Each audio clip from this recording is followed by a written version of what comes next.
ਵਾਹਿਗੁਰੂ ਜੀ ਕਾ ਖਾਲਸਾ ਵਾਹਿਗੁਰੂ ਜੀ ਕੀ ਫਤਿਹ। ਤੁਸੀਂ ਦੇਖ ਰਹੇ ਹੋ ਸਿੰਘਨਾਦ ਟੀਵੀ। ਸਿੰਘਨਾਦ ਟੀਵੀ ਤੁਹਾਡੀ ਆਪਣੀ ਆਵਾਜ਼, ਕੌਮ ਦੀ ਆਵਾਜ਼। ਸਾਡੀ ਮਿਸ਼ਨ ਸਟੇਟਮੈਂਟ ਭੈ ਕਾਹੂ ਕੋ ਦੇਤਨਾ ਨਹਿ ਭੈ ਮਾਨਤ ਆਨ। ਅੱਜ ਅਸੀਂ ਗੱਲਬਾਤ ਕਰਨੀ ਹੈ ਜੋ ਪਿਛਲੇ ਸਮੇਂ ਹਰਿਆਣਾ ਦੇ ਵਿੱਚ ਨੂੰਹ ਦੇ ਵਿੱਚ ਜਿਹੜੇ ਜੋ ਦੰਗੇ ਹੋਏ, ਉੱਥੇ ਬਹੁਤ ਸਾਰਾ ਗੱਡੀਆਂ ਜਲਾਈਆਂ ਗਈਆਂ। ਉਹ ਸਾਰਾ ਕੀ ਸੀ ਘਟਨਾਕ੍ਰਮ, ਅਤੇ ਹੁਣ ਕੀ ਆ ਉੱਥੋਂ ਦਾ ਮਾਹੌਲ, ਇਹਦੇ ਬਾਬਤ ਅਸੀਂ ਗੱਲਬਾਤ ਕਰਾਂਗੇ। ਮੇਰੇ ਨਾਲ ਜੁੜੇ ਹੋਏ ਨੇ ਸਰਦਾਰ ਮਨੋਜ ਸਿੰਘ ਦੂਹਨ। ਸਭ ਤੋਂ ਪਹਿਲਾਂ ਸਵਾਗਤ ਕਰਦੇ ਹਾਂ ਮਨੋਜ ਸਿੰਘ ਜੀ। ਵਾਹਿਗੁਰੂ ਜੀ ਕਾ ਖਾਲਸਾ ਵਾਹਿਗੁਰੂ ਜੀ ਕੀ ਫਤਿਹ। हाँ जी भाई साहब, वाहेगुरु जी का खालसा वाहेगुरु जी की फतेह। ਜੀ ਮਨੋਜ ਸਿੰਘ ਜੀ, ਜਿਸ ਤਰ੍ਹਾਂ ਆਪਾਂ ਨੂੰ ਪਤਾ ਹੀ ਹੈ ਕਿ ਜੋ ਪਿਛਲੇ ਸਮੇਂ ਦੇ ਦੌਰਾਨ ਜੋ ਪਹਿਲਾਂ ਤੋਂ ਹੀ ਲੋਕਾਂ ਵੱਲੋਂ ਕਿਆਸ ਰਾਈਆਂ ਜਿਹੜੀਆਂ ਲਾਈਆਂ ਜਾ ਰਹੀਆਂ ਸੀ ਕਿ ਜੋ ਹੁਣ ਮੌਜੂਦਾ ਸਮੇਂ ਦੇ ਵਿੱਚ ਸਰਕਾਰ ਸੱਤਾ ਦੇ ਵਿੱਚ ਹੈ, ਕਿ ਜਦੋਂ ਇੱਦਾਂ ਦੀਆਂ ਸਰਕਾਰਾਂ ਸੱਤਾ ਦੇ ਵਿੱਚ ਆਉਂਦੀਆਂ ਨੇ ਤਾਂ ਦੇਸ਼ ਦੇ ਵਿੱਚ ਜਿਹੜੇ ਆ ਬਹੁਤ ਜਗ੍ਹਾ ਦੇ, ਜਿੱਦਾਂ ਆਪਾਂ ਨੂੰ ਮਣੀਪੁਰ ਦੇ ਵਿੱਚ ਦੇਖਣ ਨੂੰ ਮਿਲਿਆ, ਅਤੇ ਹੁਣ ਜਿਹੜਾ ਹਰਿਆਣਾ ਦੇ ਵਿੱਚ ਜੋ ਘਟਨਾਕ੍ਰਮ ਲੰਘ ਕੇ ਹਟਿਆ, ਮੇਵਾਤ ਦੇ ਵਿੱਚ ਜੋ ਦੰਗੇ ਹੋਏ ਆ, ਬਹੁਤ ਸਾਰੀਆਂ ਉੱਥੇ ਨੁਕਸਾਨ ਹੋਇਆ, ਜਾਨੀ ਮਾਲੀ ਨੁਕਸਾਨ ਹੋਇਆ। ਕੀ ਕਾਰਨ ਸਮਝਦੇ ਹੋ ਇਹਨਾਂ ਦੇ ਪਿੱਛੇ ਤੁਸੀਂ, ਦੰਗਿਆਂ ਦੇ ਪਿੱਛੇ, ਕਿ ਕਿਉਂ ਇਸ ਤਰ੍ਹਾਂ ਦੇ ਜਿਹੜੇ ਵਰਤਾਰੇ ਵਰਤਦੇ ਆ? ਖਾਸ ਕਰਕੇ ਜੇ ਆਪਾਂ ਹਰਿਆਣੇ ਦੀ ਗੱਲ ਕਰੀਏ ਤਾਂ ਹਰਿਆਣਾ ਦੇ ਵਿੱਚ ਕਿਉਂ ਇਸ ਤਰ੍ਹਾਂ ਦਾ ਹੋਇਆ? ਕਿਉਂਕਿ ਜਿਸ ਤਰ੍ਹਾਂ ਹੁਣ ਆਪਾਂ ਅੱਗੇ ਗੱਲ ਕਰਾਂਗੇ ਕਿ ਜਿਹੜੇ ਜਾਟ ਬਰਾਦਰੀ ਹੈ, ਇਸ ਵਾਰ ਜੋ ਜਾਟ ਬਰਾਦਰੀ ਨੇ ਜੋ ਆਪਣਾ ਰੋਲ ਅਦਾ ਕੀਤਾ, ਉਹ ਦੰਗਿਆਂ ਦੇ ਵਿੱਚ ਜਿਹੜੀ ਸ਼ਮੂਲੀਅਤ ਬਿਲਕੁਲ ਨਹੀਂ ਕੀਤੀ।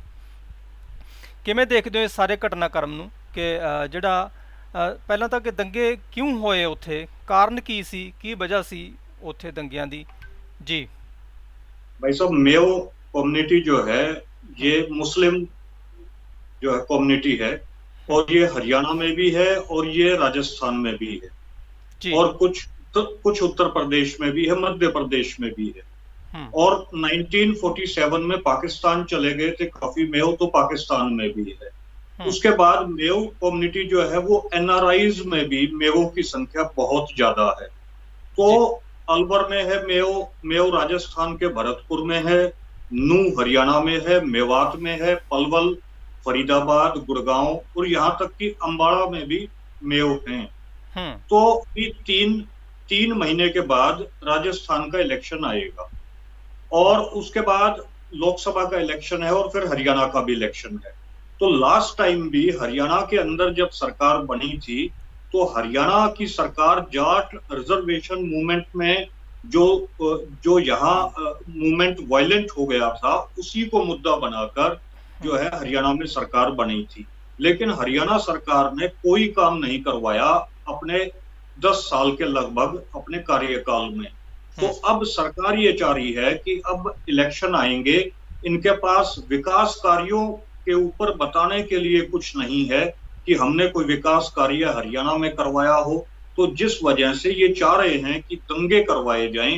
दंगे करवाने से हिंदू वोट बैंक कंसोलिडेट होता है। दंगे करवाने से हिंदू वोट बैंक जो है वो एक तरफा बीजेपी को जाता है, क्योंकि बीजेपी पार्टी खुद को हिंदूवादी पार्टी कहती है।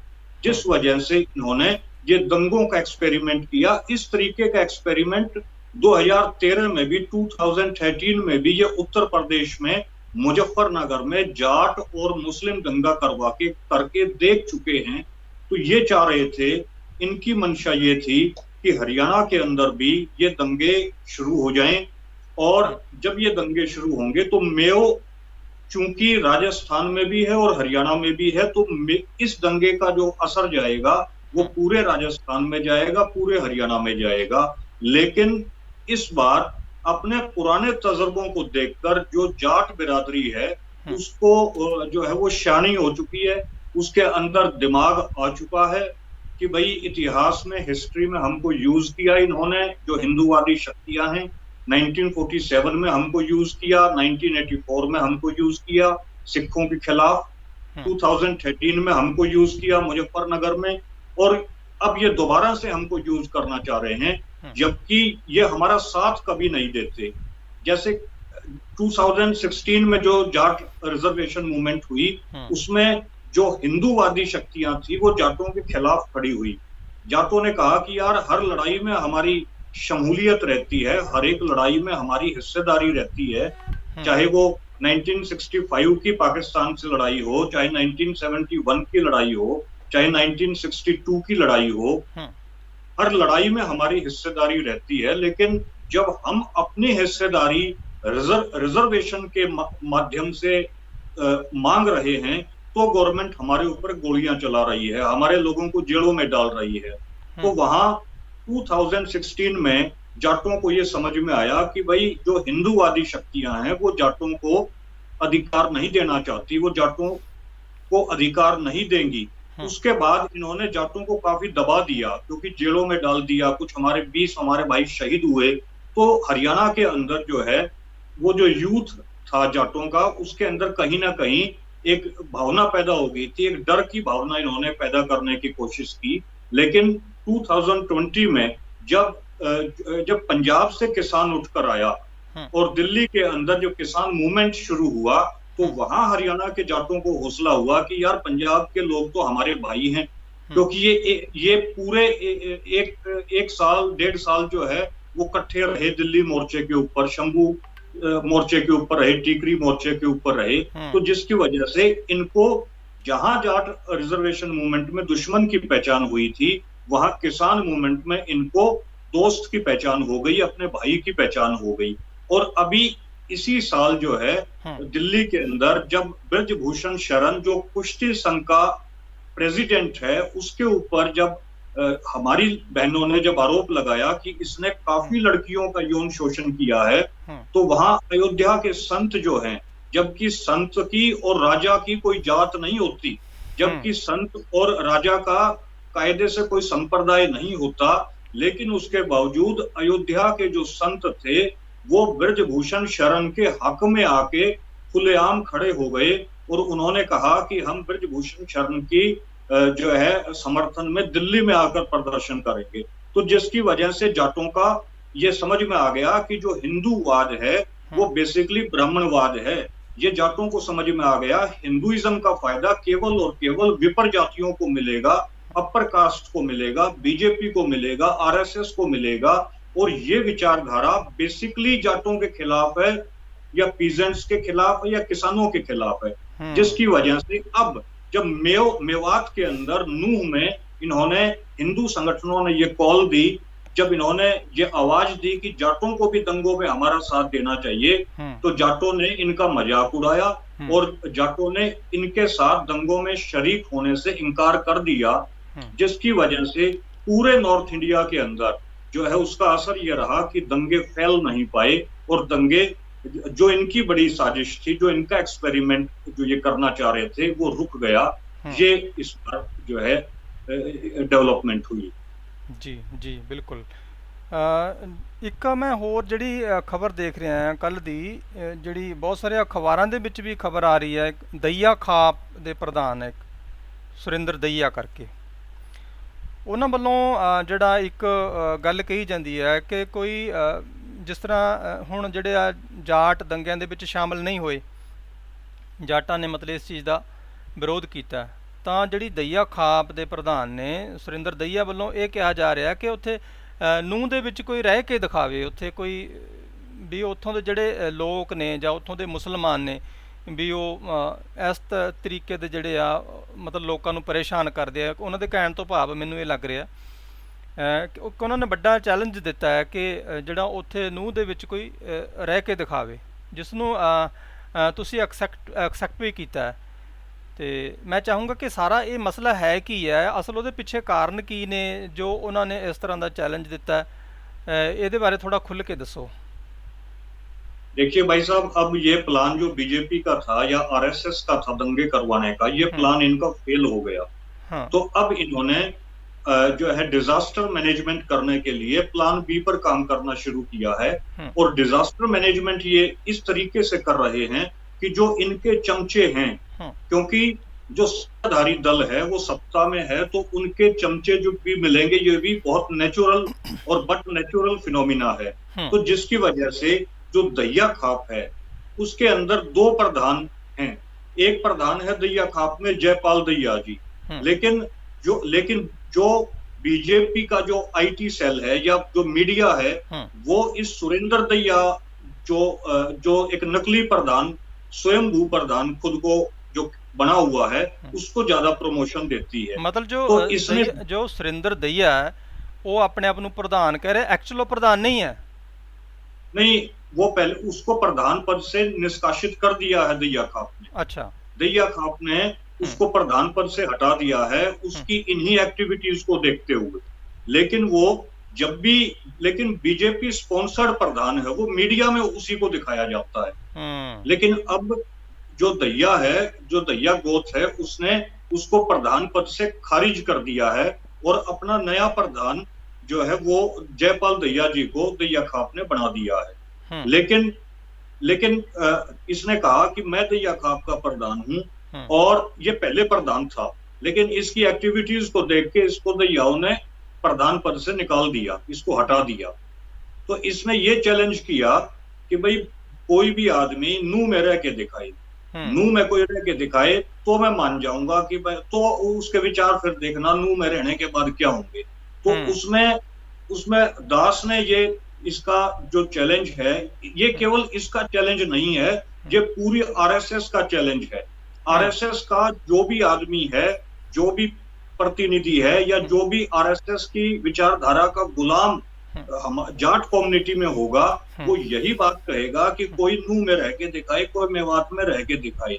जबकि हमारी जाट बेल्ट के बहुत से लड़के और बहुत सी बहनें भी मेवात के अंदर आज भी सरकारी नौकरियां कर रही हैं, उनको कभी कोई दिक्कत नहीं आती। तो जब ये चैलेंज सुरेंद्र दहिया के थ्रू जो है, ये पूरी हिंदूवादी लॉबी का चैलेंज है, तो उसमें दास ने इस चैलेंज को एक्सेप्ट किया है कि भाई मैं रह के दिखाऊंगा मेवात के अंदर, दहिया इकट्ठे हों, दहिया खाप इकट्ठी हो और ये बात कहे कि भाई ठीक है, हम सुरेंद्र दहिया की बात के ऊपर मोहर मारते हैं, मनोज सिंह दुहन जो है वो मेवात में रहे। लेकिन मैं आपको सच बात बताऊं, जो इस तरीके के लोग होते हैं वो उनकी बुनियाद जो है वो झूठ पर टिकी हुई होती है, और झूठ पर टिकी हुई जिसकी बुनियाद है वो अपनी बात तो कह देगा मीडिया में, लेकिन फिर उस पर टिकता नहीं है। मैंने दहियाओं के ग्रुप में भी बात पहुंचाई है, दहियाओं के गांव में भी बात पहुंचाई है कि भाई मैं इस चैलेंज को एक्सेप्ट करता हूं, और ये सुरेंद्र दहिया जो है ये आपकी खाप का कथित तथा कथित प्रधान, या तो इसको रोको, अदरवाइज इसके जो है वो गलत मैसेज जा रहा है, और इसको रोकने की जिम्मेदारी दहिया गोत्र की है।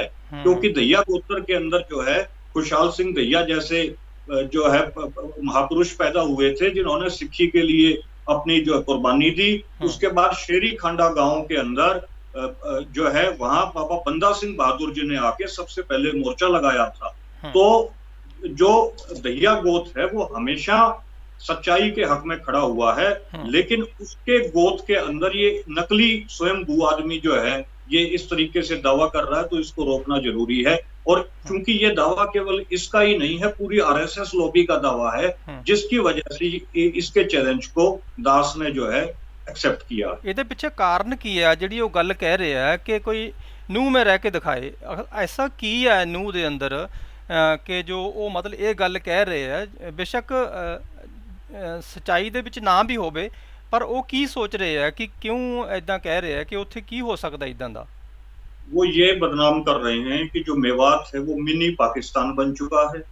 मेवात के अंदर मुस्लिम डोमिनेटेड एरिया है, तो वहाँ हिंदुओं पर अत्याचार होते हैं, वहाँ हिंदुओं के साथ जो है डिस्क्रिमिनेशन होती है, और मेवाती जो है वो हिंदुओं के साथ जो है वो एक दुश्मनी का बर्तारा बरतते हैं, दुश्मनी का व्यवहार करते हैं। तो ये मेवात को ऐसे मिनी पाकिस्तान बताकर उसको बदनाम कर रहे हैं, और ये कह रहे हैं कि वहां कोई हिंदू रह ही नहीं सकता, वहां कोई गैर मुसलमान रह ही नहीं सकता। तो इसके पीछे इनका ये लॉजिक है। ਜਦੋਂ ਤੁਸੀਂ ਹੁਣ ਉਹਨਾਂ ਦੇ ਚੈਲੰਜ ਨੂੰ ਐਕਸੈਪਟ ਕਰ ਲਿਆ ਹੈ ਤੇ ਉਹ ਇਹ ਗੱਲ ਉਹਨਾਂ ਤੱਕ ਵੀ ਪਹੁੰਚ ਗਈ ਹੋਣੀ ਹੈ, ਕੀ ਰਿਐਕਸ਼ਨ ਆਇਆ ਕੋਈ ਉੱਥੋਂ ਉਹਨਾਂ ਵੱਲੋਂ? देखिए, उसमें जो दहिया गोत्र के लोग हैं उनका मेरी इस स्टेटमेंट के बाद ये रिएक्शन आया। उन्होंने कहा कि भाई साहब इसको हमने दहिया के अध्यक्ष पद से हटा दिया है और ये हमारा अध्यक्ष नहीं है, दहिया खाप का ये प्रधान नहीं रहा अब। तो दहियाओं ने अब इसको प्रधान मानने से मना कर दिया है कि अब हम इसको प्रधान नहीं मानते, और अब इसकी श्रेणी जो है केवल एक बीजेपी के आरएसएस के चापलूस की हो गई है। अब ये कुछ भी कहता रहे, इसकी जिम्मेदारी जो है वो दयाओं की नहीं है, क्योंकि दयाओं ने इसको प्रधान मानने से इनकार कर दिया है। तो जो दया गोत्र के लोग हैं वो हमारे हक में आगे खड़े हो गए हैं, वो हमारे पक्ष में आगे खड़े हो गए हैं। इसका ये पॉजिटिव रिस्पॉन्स रहा है दया गोत्र के अंदर। और केवल दया गोत्र में ही नहीं बल्कि पूरी जाट कम्युनिटी ने इस बात की सराहना की है। और सारी जाट कम्युनिटी ये कह रही है, इवन सिख भी मुझे ये कह रहे हैं कि भाई साहब आप अकेले नहीं जाओगे, मेवात के अंदर जिस दिन आपको जाना पड़ा हम सारे लश्कर बनाकर हम आपके साथ चलेंगे। और मेवाती ये कह रहे हैं कि जिस दिन आप आओगे उस दिन हम ढोल नगाड़ों के साथ आपका जो है मेवात में स्वागत करेंगे। तो ये पॉजिटिव इसका रिस्पॉन्स रहा। ये मेवाती हमें इनवाइट कर रहे हैं और कह रहे हैं आप आइए, हम आपका पूरा प्रोटोकॉल के साथ आपका हम लोग वेलकम करेंगे। ऐसा वेलकम करेंगे कि ऐसा वेलकम आज तक आपका कभी नहीं हुआ होगा। मतलब एक इस तरह का सिनेरियो ਜਿਹੜਾ ਬਣਾਉਣ ਦੀ ਕੋਸ਼ਿਸ਼ ਕੀਤੀ ਜਾ ਰਹੀ ਹੈ ਮੇਵਾਤ ਨੂੰ ਜਿਹੜਾ ਬਦਨਾਮ ਕਰਨ ਦੀ ਕਿ ਉਹ ਇੱਕ ਮਿੰਨੀ ਪਾਕਿਸਤਾਨ ਹੈ। ਹਾਲਾਂਕਿ ਆਲਰੇਡੀ ਪਹਿਲਾਂ ਉੱਥੇ ਬੰਦੇ ਬਹੁਤ ਰਹਿ ਵੀ ਰਹੇ ਹੋਣੇ ਆ ਜਿਹੜੇ दूसरी कम्युनिटी के नाल बिलोंग करते होने हैं। भाई साहब मेवात जो है इसके अंदर जो मेव कौम है ये बाबर से भी लड़े थे। मेवातियों का जो राजा था हसन खां मेवाती जी, वो बाबर से लड़ा। और ये बहुत बड़ी बात है कि एक मुस्लिम होकर वो अपने देश के लिए अपनी जमीन के लिए लड़े कि कोई विदेशी हमारी जमीन पर आकर हुकूमत ना करे। तो मेव कौम को एक देशभक्त कौम है। मेव कौम जो है वो बहुत बड़ी तादाद में इंडियन आर्मी में है। और जो है उनको देशभक्ति एक गुजराती की विचारधारा के लोग कैसे मेवातियों को देशभक्ति सिखा सकते हैं, जबकि मेवाती जो है वो हमेशा ही मेवातियों का जो है इस देश में इंडियन आर्मी में जो है वो उनकी बड़ी तादाद है और वो हमेशा उन्होंने लड़ाइयाँ लड़ी हैं इंडिया के लिए। अच्छा, दूसरी बात, मेवात को जानबूझकर, चूंकि मेवात में अरावली हिल्स हैं, वो अरावली पहाड़ी की पट्टी है पूरी मेवात के अंदर, जिसकी वजह से मेवात में नेचुरल रिसोर्सेज बहुत ज्यादा हैं। तो जानबूझ के जितनी भी गवर्नमेंट्स अब तक हरियाणा में रही हैं या जो मेवाती एरियाज जहां जहां चाहे राजस्थान हो चाहे हरियाणा हो, जानबूझ के यहाँ की सरकारें 1947 से लेके आज तक मेवातियों को जानबूझ के गरीब बना के रखा हुआ है। उसकी वजह यह है, आप देखेंगे कि जहां जहां रिसोर्सेज ज्यादा है पूरे इंडिया के अंदर, वहां इंटीरियर कॉलोनाइजेशन की पॉलिसी के तहत उन एरियाज को जानबूझ के गरीब बना के रखा गया है। क्योंकि अगर वो वहां के लोग गरीब रहेंगे तो उनकी पहाड़ियों का, उनके नेचुरल रिसोर्सेज का जो पूंजीपति वर्ग है वो शोषण करेगा, वो उनका एक्सप्लॉयटेशन करेगा, क्योंकि गरीब आदमी का एक्सप्लॉयटेशन करना ज्यादा आसान हो जाता है। वहां प्रोटेस्ट लोग कम करते हैं या कम पैसे में 100 रुपए की चीज को 10 रुपए में भी वो देने पे मजबूर हो जाते हैं। तो इस वजह से जानबूझकर मेवातियों के एरिया को जानबूझ के गरीब रखा गया है। और अब इसके ऊपर ये तोहमत ये लगा रहे हैं जो हिंदू संगठन है कि भाई मुस्लिम काम करके राजी नहीं है, या मुसलमानों की प्रोग्रेसिव सोच नहीं है, या मुस्लिम जो है वो प्रोग्रेसिव विचारधारा को अडॉप्ट नहीं करता, वो समय के साथ नहीं चलता, इस वजह से मेवात गरीब है। नहीं, मेवात इसलिए गरीब है क्योंकि मेवाती एरिया के अंदर नेचुरल रिसोर्सेज ज्यादा हैं और जानबूझ के उनको इंडियन गवर्नमेंट जो है वो गरीब बना के रखे हुए है। जैसे बिहार को जानबूझ के गरीब बना के रखा हुआ है, जबकि बिहार में बहुत ज्यादा नेचुरल रिसोर्सेज हैं। झारखंड को जानबूझ के गरीब बना के रखा हुआ है, जबकि झारखंड में बहुत ज्यादा नेचुरल रिसोर्सेज हैं। तो एक्सप्लॉयटेशन करने के लिए मेवातियों का, इन्होंने मेवात को गरीब बना के रखा हुआ है। तो एक फैक्टर ये भी है मेवातियों के गरीबी का। जी जी बिल्कुल। जिस तरह और अब ये मेवातियों के खिलाफ दंगे भी करने लगे। पहले उनको गरीब बना के रखा, अब उनके खिलाफ दंगे भी करने लगे। तो ये एक्सपेरिमेंट, ये लेबोरेटरी भाई साहब बनाना चाह रहे हैं मेवात को, और दूसरी तरफ ये हरियाणा में लेबोरेटरी बनाना चाह रहे हैं करनाल डिस्ट्रिक्ट को। करनाल डिस्ट्रिक्ट के अंदर ये सिखों को और राजपूतों को आपस में लड़वाकर या सिखों को और रोड बिरादरी को आपस में लड़वाकर जो है ये वहां पर हिंदू वोटों को कंसोलिडेट करना चाह रहे हैं, और मेवात के अंदर ये हिंदुओं को और मुसलमानों को लड़वाकर आपस में वोट कंसोलिडेट करना चाह रहे हैं। लेकिन इस बार जाटों ने इनके प्लान को फेल कर दिया। जी जी, बिल्कुल बिल्कुल। जिस तरह का इस बार ਜਾਟ ਬਰਾਦਰੀ ਨੇ ਸਬੂਤ ਦਿੱਤਾ ਹੈ ਜੋ ਇਹਨਾਂ ਦੀ ਭਾਜਪਾ ਸਰਕਾਰ ਦੀ ਜਾਂ ਆਰਐਸਐਸ ਦੀ ਨੀਤੀ ਹੈ, ਜਿਹੜੀ ਦੰਗਾ ਕਰਨ ਦੀ ਨੀਤੀ ਹੁੰਦੀ ਹੈ ਹਰ ਜਗ੍ਹਾ, ਉਸ ਨੂੰ ਬੜਾ ਬਾਖੂਬੀ ਤਰੀਕੇ ਨਾਲ ਜਿਹੜਾ ਹਰਿਆਣਾ ਦੇ ਜਿਹੜੀ ਜਾਟ ਬਰਾਦਰੀ ਨੇ ਉਹ ਮਤਲਬ ਵਿਫਲ ਕੀਤਾ ਉਸ ਚੀਜ਼ ਨੂੰ। ਅਤੇ ਲਾਸਟ ਦੇ ਵਿੱਚ ਮੈਂ ਚਾਹੂੰਗਾ ਕਿ ਤੁਸੀਂ ਕੀ ਸੁਨੇਹਾ ਦੇਣਾ ਚਾਹੁੰਦੇ ਹੋ ਤਾਂ ਕਿ ਅਗਾਂਹ ਵਾਸਤੇ ਵੀ ਜਿਹੜੇ ਆ ਲੋਕ ਇਸ ਤਰ੍ਹਾਂ ਅਵੇਅਰ ਰਹਿਣ, ਕਿਉਂਕਿ ਤੁਹਾਡਾ ਉਹਦੇ ਵਿੱਚ ਬੜਾ ਮਹੱਤਵਪੂਰਨ ਰੋਲ ਰਿਹਾ ਇਸ ਦੇ ਵਿੱਚ। ਅੱਗੇ ਵੱਧ ਚੜ੍ਹ ਕੇ ਤੁਸੀਂ ਬਹੁਤ ਸਾਰੀਆਂ ਸਪੀਚਾਂ ਦਿੱਤੀਆਂ ਨੇ ਇਸ ਮਸਲੇ ਨੂੰ ਲੈ ਕੇ। ਲਾਸਟ ਦੇ ਵਿੱਚ ਕੀ ਮੈਸੇਜ ਦੇਣਾ ਚਾਹੁੰਦੇ ਹੋ? मेरा मैसेज यही है कि हमें आज जितना भाईचारा बना के रखने की जरूरत है उतना भाईचारा बना के रखने की जरूरत हिस्ट्री में हमें कभी नहीं रही, क्योंकि बीजेपी गवर्नमेंट हर कीमत के ऊपर 2024 का इलेक्शन जीतना चाहती है। क्योंकि आरएसएस 1925 में बनी थी, तो आरएसएस के 100 साल 2025 में 2025 में पूरे होने हैं, जिसको ये पूरे इंडिया में सेलिब्रेट करके और इंडिया को हिंदू राष्ट्र घोषित करने की इनकी प्लान है, जिसके लिए ये जरूरी है कि बीजेपी सेंटर की गवर्नमेंट को तीसरी बार भी कब्जाए।